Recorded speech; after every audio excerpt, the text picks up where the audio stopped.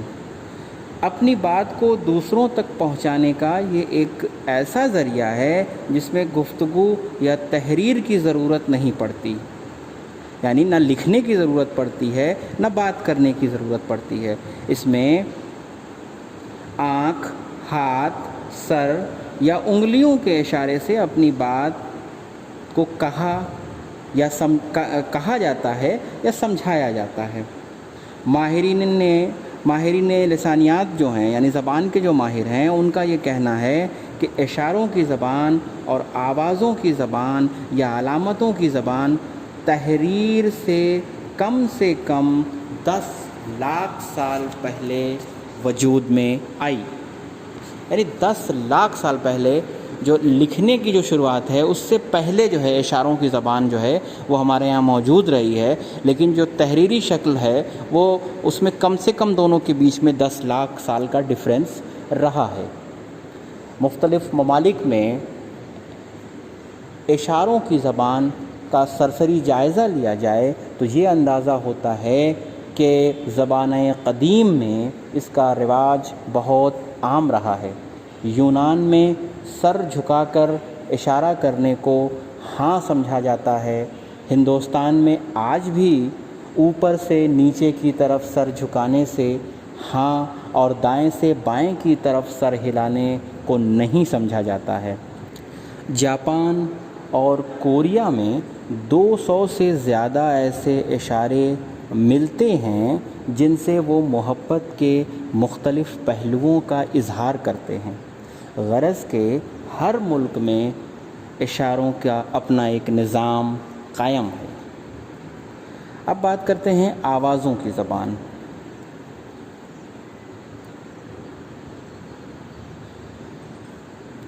آس پاس کے جن لوگوں سے بچے کا سابقہ پڑتا ہے وہ لوگ عام طور پر زبان کا استعمال کرتے ہیں، اشاروں کا نہیں، اور بچہ اپنے آس پاس کے لوگوں سے ہی زبان سیکھتا ہے، اس لیے وہ انہی آوازوں کی نقل کرتا ہے جو وہ اپنے ماں باپ، بھائی بہن سے سنتا ہے۔ اس طرح وہ آوازیں سنتا ہے، اس کی نقل کرتا ہے اور سننے اور بولنے کی ابتدائی تربیت حاصل کرتا ہے، اور پھر بولنے کی جو ڈیفرنٹ مہارتیں ہیں، مختلف مہارتوں پر بھی قدرت حاصل کرتا ہے۔ آوازوں کے ذریعے ہی بچہ رنج، خوشی، محبت، نفرت، پیار کا اظہار کرتا ہے۔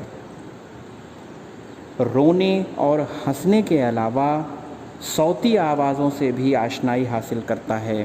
صوتی آوازیں جیسے ہوا چلنے کی آواز سن سن، گھڑی کی آواز ٹن ٹن، دروازہ کھٹکھٹانے کی آواز کھٹ کھٹ وغیرہ وغیرہ۔ اب جو تیسری شکل ہے وہ ہے علامت کی زبان۔ اسے ہم تحریری شکل، یہ جو علامت کی زبان ہے یہ تحریری شکل میں ہوتی ہے۔ جب کسی آواز یا لفظ کو علامت کے ذریعے ظاہر کیا جاتا ہے تو وہ تحریر کی شکل اختیار کر لیتی ہے، یعنی ریٹن فارم میں ہمارے سامنے آتی ہے، لیکن تحریر میں لفظ بے جان رہتے ہیں اور یہ لفظ اس وقت تک بے حس رہتے ہیں، بے جان اور بے حس رہتے ہیں جب تک بولنے والا اس کو آواز سے نہ نواز دے، لیکن وہی لفظ جب بول چال کی زبان میں استعمال ہوگا تو کبھی موقع محل کے لحاظ سے اس کی صورت بدل جائے گی، تو کبھی لب و لہجے کی تبدیلی سے اس کے مفہوم میں چینجنگ آ جائے گی، اس کے مفہوم میں تبدیلی آ جائے گی۔ تو یہ وہ چند باتیں تھیں زبان کے حوالے سے، زبان اور اس کے تعارف کے حوالے سے، جو ہم نے آج کی اس کلاس میں جانا، سمجھا اور پڑھا۔ اب آگے اسی حوالے سے آگے کی جو کلاس ہوگی اس میں ان چیزوں کو اور بریفلی طریقے سے اور تفصیل کے ساتھ آپ کے سامنے پیش کرنے کی کوشش کی جائے گی۔ Thank you very much.